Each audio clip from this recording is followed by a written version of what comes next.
오늘은 참된 부요를 누리는 삶, 참된 부요를 누리는 삶이라는 제목으로 말씀을 상고합니다. 오늘 본문의 이 주제는 재물이라는 단어입니다.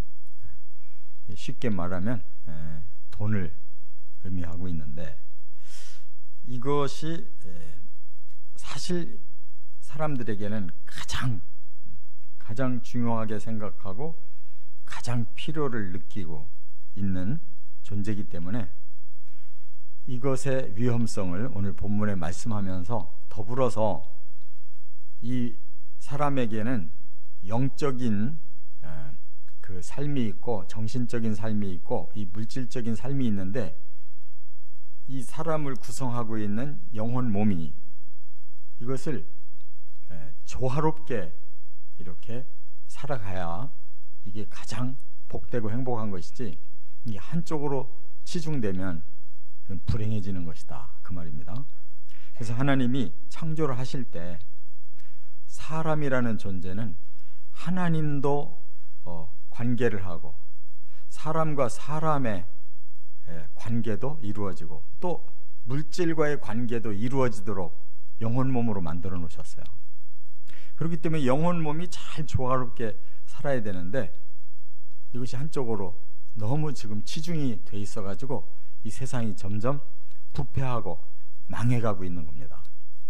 그래서 오늘 본문에는 그야말로 영도, 혼도, 몸도 참된 부요를 누려야 된다는 거예요.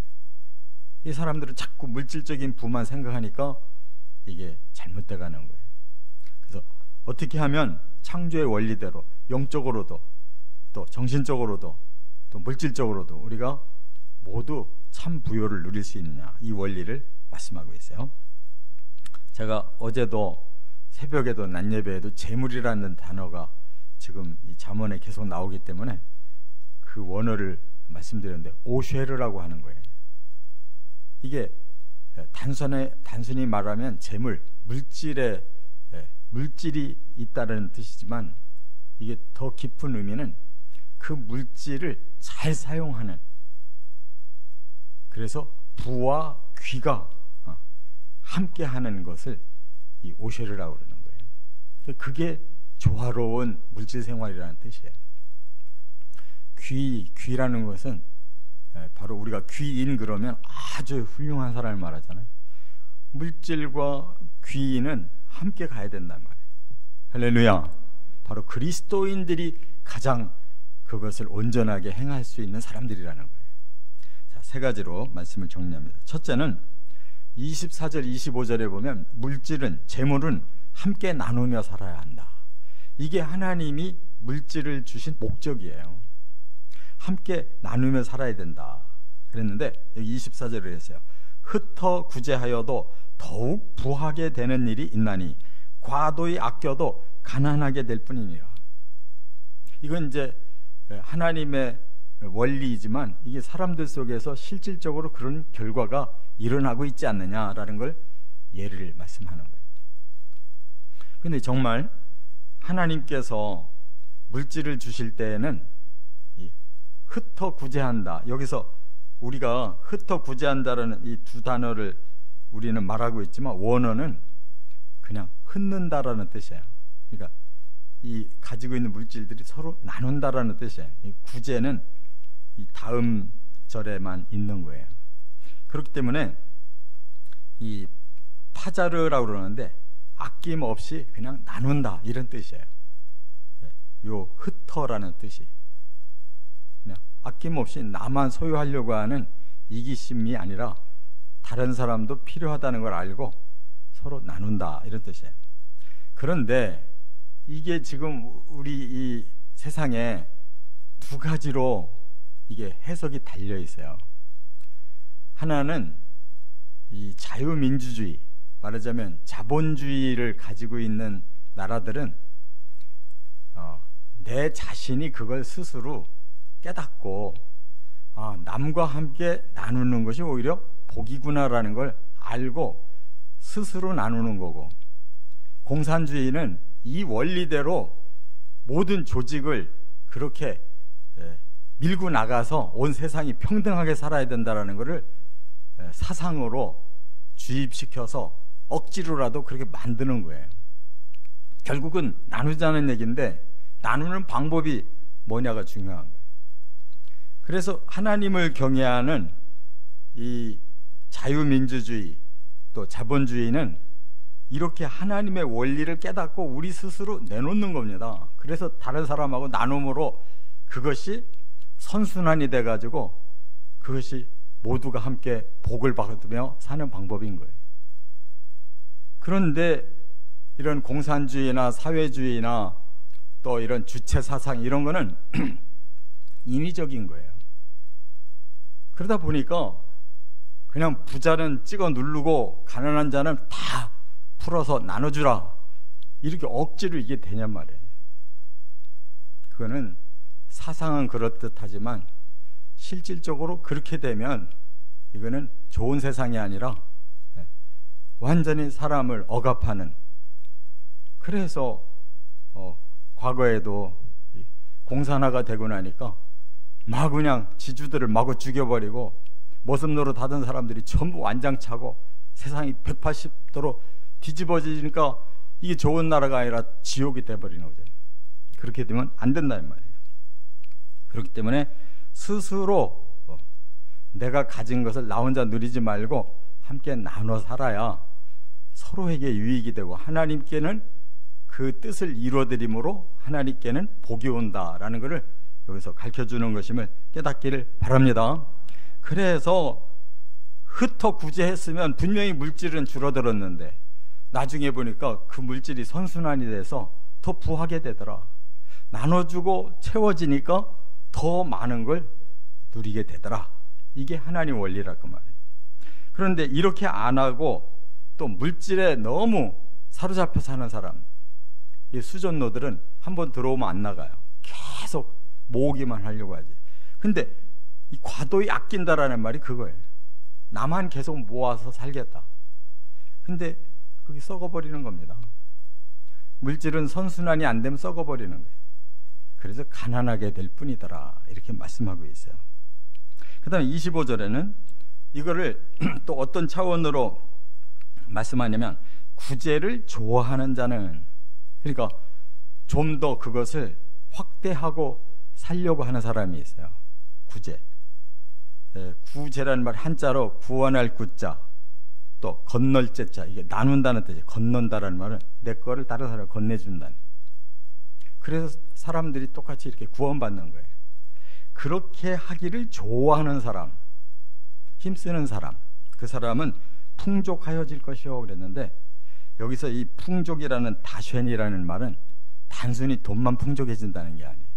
바로 참된 부요를 누릴 것이요, 나누는 기쁨도 있는 거예요. 이것이 보람이고 행복감인 거예요. 분명히 내 거 띄어서 줬는데 내 마음이 보람이 있고 기쁘고 행복하다. 이게 참된 부요인 줄 믿으시 바랍니다. 그래서 남을 윤택하게 하는 자는 자기도 윤택하여지리라. 여기 윤택이라는 말이 단순히 막 뭐 물질이 많아졌다는 뜻이 아니에요. 윤택이라는 말은 흡족하다라는 뜻이에요. 만족이 온다는 거예요. 그 원어가 라와예요. 라와. 그러니까 영과 혼과 몸이 함께 이게 조화를 이루었을 때 만족감이 오는 거지, 한쪽만 가지고 만족이 오냐 말이에요. 이것이 바로 하나님이 주신 물질의 원리인 줄 깨닫고, 사람들은 자꾸 요즘에도 이렇게 유튜브 보니까요, 11조 해야 되냐 안 해야 되냐 이런 거 가지고 막 논쟁하고, 왜 11조를 왜 내? 교회가 뭔가 착취하는 거 아니냐, 이런 사상들이 막 들어오고 있어요. 근데 성경을 안 읽어봐서 그래요. 성경이 왜 11조 제도를 만들었느냐? 12지파 중에 한 지파는 성별을 시켜서 하나님이 일을 하게 했어요. 11지파에게만 땅을 나눠주니까 11지파가 그 농사를 져서 수익이 오면 10분의 1을 떼서 하나님 일하는 사람이 살도록 나누라는 거예요. 그러면 하나님께 헌신한 사람은 영적인 것을 11지파에게 나누고 11지파는 곡식을 헌신자에게 나눠라. 이게 바로 나눔의 원리인 거예요.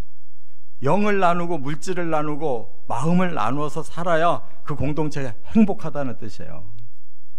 근데 왜 돈 그러면 그냥 뭐 한쪽으로 막 집중돼 가지고 그것을 막 누리는 사람은 굉장히 누리는 것을 이렇게, 국가의 세금도 그런 게 아니잖아요. 나누라는 거잖아요. 제대로 깨달아야 될 줄 믿습니다. 두 번째, 26절 27절에 보면 재물은 선용해야 한다.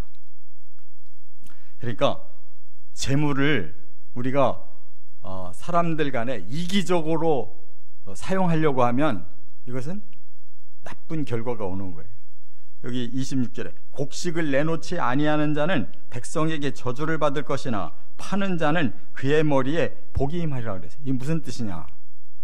조금 이 세상이 조금 어지러워지고 힘들어진다 그러면 돈 있는 사람들이 막 사놔요. 그게 매점매석이라는 거예요. 응? 이 매자가 산다는 뜻이에요. 살매. 또 점령할 매점. 그 다음에 또 팔매, 아낄 석. 그러니까 사는 거는 막 점령하듯이 사놓고 파는 거는 아껴서 못 판다는 거예요. 안 팔아요. 그러면 이게 물질이 한쪽으로 편중되잖아요. 나중에 막 떼돈 벌려고 하는 거예요. 그거를 내놔가지고. 그런데 그렇게 살려고 하는 자는 오히려 저주를 받는다는 거예요. 그런데 파는 자는 이런 뜻이에요. 아유, 저 사람들이 지금 너무 어려우니까 우리가 풀어서 돈 버는 것만 목적으로 삼지 말고 일단 나라가 살아야 되지 않냐, 백성들이 살아야 되지 않냐, 이런 정신을 가지고, 이타적인 정신을 가지고 이 재물을 사용하게 되면 거기에 복이 임하는 것이다. 이게 바로 물질은 이기주의적으로 살면 안 된다는 것을 하나님 말씀하는 거예요. 그 다음에 또 선용을 하는데 내 욕망을 위해서 사는 거는 악용하는 거예요. 사람들이 모두가 좋은 일을 할 수 있도록 쓰는 것이 선용이라는 뜻이에요.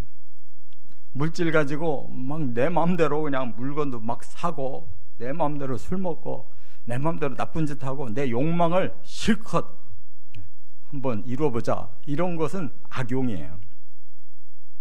하나님이 물질을 주셨을 때는 아낄 때는 아끼고 쓸 때는 쓸 줄을 알아야지. 쓸 줄 알지를 못하는 사람은 그 물질이 전부 악용이 되는 거예요. 그래서 27절에 그랬어요. 선을 간절히 구하는 자는, 이 말은 뭐예요? 여기서 선이라는 말이 토부라는 말인데 좋은 것이라는 거예요.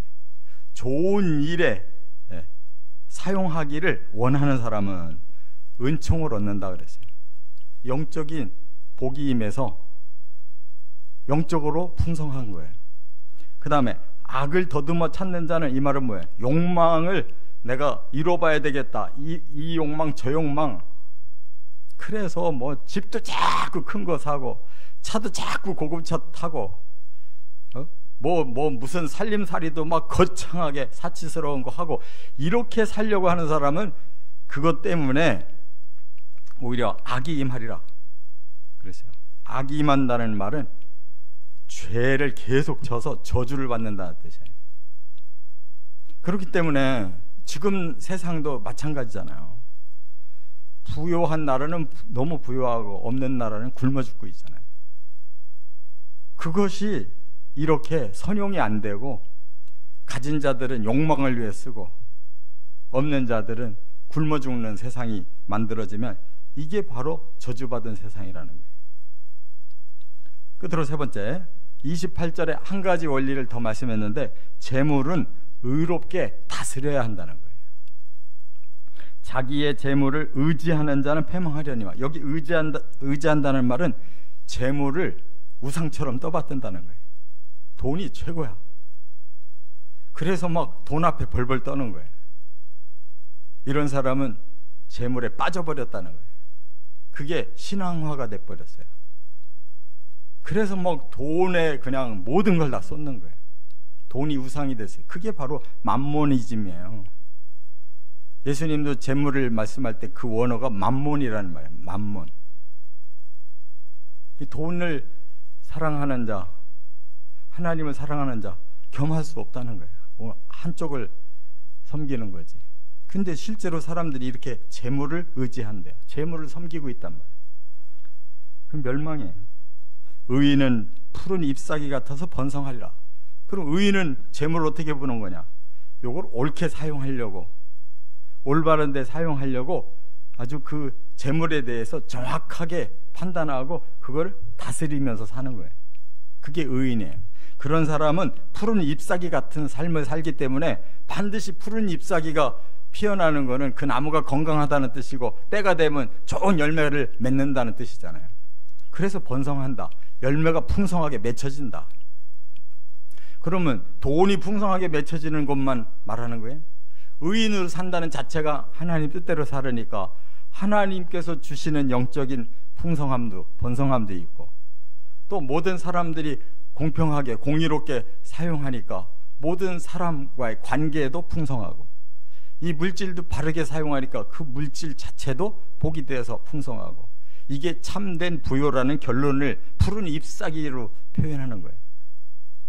저와 여러분의 삶이, 영혼 몸이 푸른 잎사귀 같이 참된 부요를 누리며 사시기를 주의 이름으로 축원합니다.